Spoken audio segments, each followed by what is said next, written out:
Assalamualaikum warahmatullahi wabarakatuh. Perkenalkan, saya Yesi Fitria, dosen Biologi Institut Agama Islam Negeri Kerinci, peserta PKDP UIN STS Jambi 2026. Kali ini saya akan menyampaikan materi tentang morfologi daun. Capaian pembelajaran pada mata kuliah ini ada beberapa, bisa dilihat di layar. Kemudian tujuan pembelajarannya, mahasiswa mampu menjelaskan definisi, fungsi utama, dan juga membedakan daun lengkap dan tidak lengkap. Kemudian mengidentifikasi struktur morfologi daun, jenis dan pertulangan daun, kemudian permukaan daun, tepi daun, bagaimana pangkal daun, ujung daun, kemudian bagaimana mahasiswa bisa membedakan daun majemuk dan juga daun tunggal. Ini ada beberapa link untuk video referensi mengenai daun.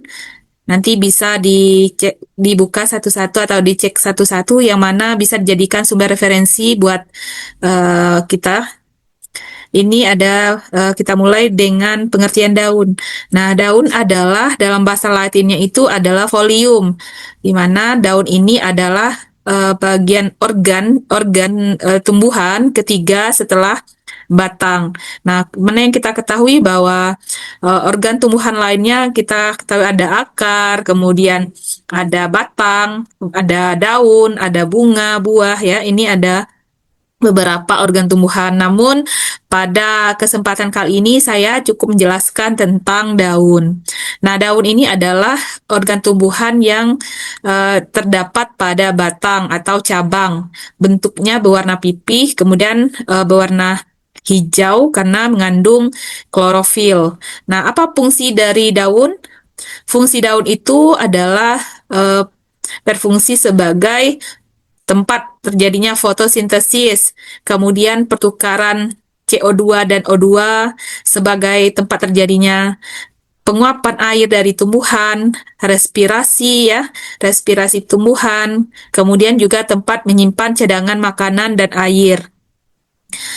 Nah, sebenarnya kita akan pelajari bagaimana bentuk daun lengkap dan juga kita akan pelajari bagaimana daun yang tidak lengkap. Nah, bagian-bagian daun itu sesungguhnya terdapat pada secara umum daun lengkap itu daun yang memiliki tiga komponen daun atau tiga bagian daun, dimulai dari pelepah atau bisa juga kita sebut upih daun, kemudian tangkai daun, dan juga helaian daun. Seperti gambar ini pelepah daun, ini tangkai daun, ini helaian daun. Ini kita contohkan pada daun pisang. Kemudian daun tidak lengkap. Jadi daun tidak lengkap itu dia tidak memiliki salah satu bagian dari daun lengkap. Misalnya ini daun mangga. Nah, dia hanya memiliki helaian daun, kemudian hanya juga memiliki tangkai daun. Nah, ini ada penjelasannya. Jadi, dalam daun lengkap itu, struktur atau bagian daunnya itu semuanya dimilikinya. Misalnya dari segi pelepah dia punya tangkai daun juga, kemudian helaian daun juga. Nah, contohnya ada pada pisang ya, pinang, kelapa. Ini biasanya untuk daun lengkap itu sering kita jumpai pada tumbuhan yang monokotil. Nah, seperti yang digambar di samping, ini juga merupakan contoh daun ya, daun tidak lengkap karena dari gambar ini kita bisa melihat bahwa tidak ada upih pada daun ini. Ini dia daun tidak lengkap itu juga terbagi menjadi beberapa jenis. Yang pertama, daun hanya memiliki helaian daun saja. Misalnya dia tidak punya tangkai atau tidak punya pelepah, namun dia hanya memiliki helaian daun saja.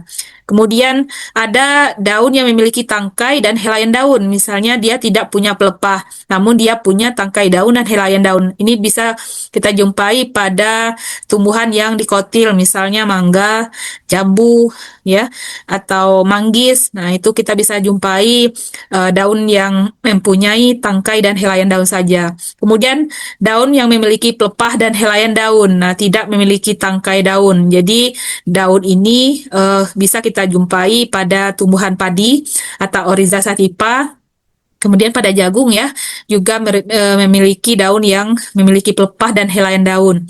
Dan juga jenis rumput-rumputan. Nah, contohnya banyak sekali untuk daun yang memiliki pelepah dan helaian daun. Kemudian hanya memiliki pelepah saja. Nah, jadi daun yang memiliki pelepah ini tidak memiliki helaian daun dan juga tidak memiliki tangkai daun. Kita lanjut, ini pertulangan daun. Nah, pertulangan daun ini ada 4 macam. Ada daun yang pertulangannya menjari, kemudian daun yang pertulangannya menyirip, daun yang pertulangannya sejajar, dan juga daun yang pertulangannya melengkung. Nah, bagaimana dikatakan daun yang pertulangannya menjari? Dia terbentuk seperti jari-jari tangan. Nah, tulang daunnya itu menyebar dari pangkal daun akan menyebar seperti jari tangan kita. Ini kita contohkan pada daun karika papaya atau daun pepaya. Kemudian pada daun manihot utilissima juga merupakan daun yang mempunyai pertulangan yang menjari. Kemudian ada pada daun yang menyirip, tulangannya menyirip. Nah, pada pertulangan menyirip ini ada tulang utama. Tulang utamanya, kemudian baru muncul tulang-tulang seperti sirip ikan di sampingnya. Contoh yang punya daun yang menyirip ini, misalnya pohon mangga, pohon manggis ya, yang mempunyai daun yang seperti ini, dan banyak lagi contoh tumbuhan yang mempunyai daun yang menyirip. Lanjut ke daun yang sejajar. Nah, daun yang sejajar ini kita pernah jumpai pada daun, misalnya daun ilalang ya, atau daun kelapa juga mempunyai pertulangan daun yang sejajar. Jadi untuk pertulangannya itu dari pangkal daun ke ujung daun itu lurus sehingga membentuk garis sejajar. Kemudian daun yang melengkung. Nah, ini adalah pertulangan daun yang melengkung ini kita bisa jumpai pada contoh tumbuhan melati air. Jadi pada pangkal daun muncul pertulangan yang bentuknya melengkung sampai ke ujung daun. Nah, daun ini merupakan ada beberapa contoh yang memiliki daun yang seperti ini. Daun pertulangan yang melengkung. Kemudian bentuk helaian daun. Nah, bentuk helaian daun itu banyak sekali ya, banyak sekali macam-macam bentuknya. Misalnya anak panah, bertelinga, kemudian bulat, lancet, kemudian pedang, perisai. Nah, ini bentuk-bentuk daun. Nah, ini bisa kita lihat nanti kalau kita bawa daun. Nah, jadi kita bisa melihat apakah bentuk daun yang kita bawa tersebut berdasarkan gambar bentuk-bentuk daun ini. Kemudian ujung daun. Nah, ujung daun ini juga beberapa ada yang runcing, meruncing ya, tumpul, kemudian membulat, ada yang rompang, terbelah, berlekuk dan berduri, dan ini juga mempunyai beberapa indikasi tumbuhan yang mempunyai bagian ujung daun yang seperti ini. Misalnya pada daun yang runcing mungkin kita bisa jumpai daun mangga yang mempunyai bentuk yang seperti ini atau yang tumpul atau membulat. Nah, daun-daun ini bisa kita jumpai saat kita nanti membawa tumbuhan atau daunnya, bisa kita cek apakah jenis dari daun tersebut, bagaimana ujungnya atau bagaimana pangkalnya. Ini juga ya. Untuk pangkal daun ini juga ada bagiannya. Ini juga berbeda-beda. Ada yang runcing, ya, ada yang rompang, kemudian ada yang seperti telinga, membulat, dan juga yang miring atau asimetri. Ini bentuknya miring. Ada yang di bawah, belekuknya ada yang di atas, sehingga digolong menjadi asimetri. Tepi daun juga demikian. Untuk tepi daun ini ada beberapa, ada yang rata, ada yang berbulu, ada yang bergerigi halus, bergerigi ganda, bergigi ya, bergerigi halus. Nah, seperti ini. Ini seperti kita jumpai seperti gergaji ya. Ada yang beringgit. Nah, ini pada cocor bebek juga ada yang berombak, berlekuk, kemudian yang tidak punya beraturan seperti ini. Kita lanjut pada permukaan daun. Nah, permukaan daun ini banyak, ini saya ambil yang secara umum dan contohnya ada yang berbingkul-bingkul seperti pada tumbuhan ketapang. Ada yang berbulu juga ini, berbulu halus dan rapat. Nah, ini pada daun sembung, ada yang berbulu kasar seperti pada mentimun, ada yang mengkilat ya. Nah, ini nih sering nih kita jumpai pada tumbuhan kopi. Nah, kopi itu dari jauh saja kita udah melihat bahwa permukaan daunnya itu mengkilat. Kemudian bersisik, ada yang gundul, kemudian ada juga yang licin seperti pada lidah buaya atau aloe vera. Nah, kita lanjut, ini adalah daun penumpu atau stipula. Daun penumpu ini adalah bagian daun atau daun tambahan pada tumbuhan. Misalnya ini pada mawar. Nah, pada mawar atau ros sp itu terlihat bentuk daun penumpunya di bawah, letaknya di bawah helaian daun utama ya. Nah, ini seperti daun tapi dia lebih kecil dan juga halus yang terletak di bawah daunnya utama. Begitu juga pada Ixora sp atau Asoka, dia juga mempunyai daun penumpu yang terletak di bagian daun, di bawah bagian daun. Nah, karena daun Ixora ini rapat, dia terlihat di bawah daun yang utama ini. Kemudian juga daun penumpu itu fungsinya tentu untuk melindungi kuncup, daun muda, kemudian tentu juga berfungsi sebagai tempat terjadi fotosintesis, kemudian mengurangi penguapan, dan juga dapat mengalami modifikasi menjadi duri atau struktur lain sebagai alat pertahanan. Itu fungsi dari daun penumpu.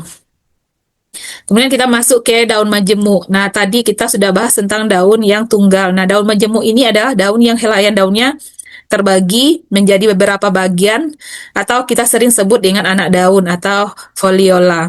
Nah, daun majemuk ini ciri-cirinya apa? Terdiri atas dua atau lebih anak daun, kemudian anak daunnya melekat pada satu tangkai utama, kuncupnya atau ketiak daunnya hanya terdapat pada pangkal tangkai daun, kemudian anak daun dapat gugur satu persatu tanpa menyebabkan gugurnya seluruh daun. Misalnya di gambar ini ada gambar daun ubi kayu atau daun singkong. Ini juga merupakan salah satu contoh daun majemuk yang menjari karena dia menjemuk terbagi seperti pada gambar. Nah, bagaimana bagian-bagian daun majemuk? Kita lihat ini adalah daun majemuk. Ini adalah ibu tangkai daun atau tangkai utama pada daun majemuk itu dinamakan ibu tangkai daun. Kemudian percabangan ibu tangkai ke percabangannya itu dinamakan tangkai anak daun karena disinilah nanti akan ada anak daun. Nah, anak daunnya seperti ini bisa kita, kalau contohnya seperti ini adalah merupakan daun majemuk rangkap ganda ya, karena sama ini ada berapa nih, 1, 2, 3, 4, 5, 6, 7, 8, 9, 10 jumlahnya, jadi dia rangkap yang ganda genap ya. Jenis-jenis daun majemuk, nah ini berdasarkan ketulangan daunnya itu ada terbagi menjadi 3. Ada daun majemuk menyirip.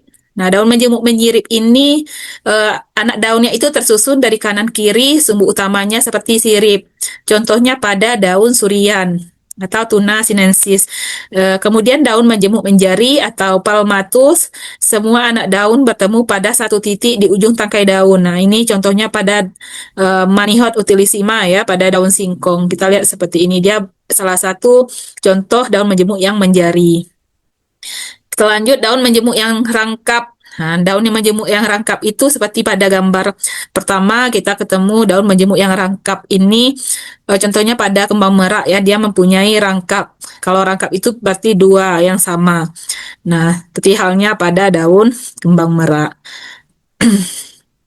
Nah, kemudian apa perbedaan daun majemuk dan daun tunggal? Tentunya kalau kita lihat dari morfologinya, daun tunggal itu memiliki satu helaian daun saja. Helaian daunnya tidak terbagi dengan sempurna. Contohnya pada mangga, ada pada jambu ya. Kemudian bagaimana daun majemuk? Daun majemuk itu tentunya terdiri atas beberapa anak daun. Helaian daun terbagi menjadi anak daun. Contohnya tadi pada asam jawa, ada pada alam toro, bahkan pada daun kembang merak. Nah, itu contoh-contoh daun yang majemuk. Sekian dari materi morfologi daun yang bisa saya sampaikan. Semoga materi ini bermanfaat buat kita semua. Saya akhiri dengan Assalamualaikum warahmatullahi wabarakatuh.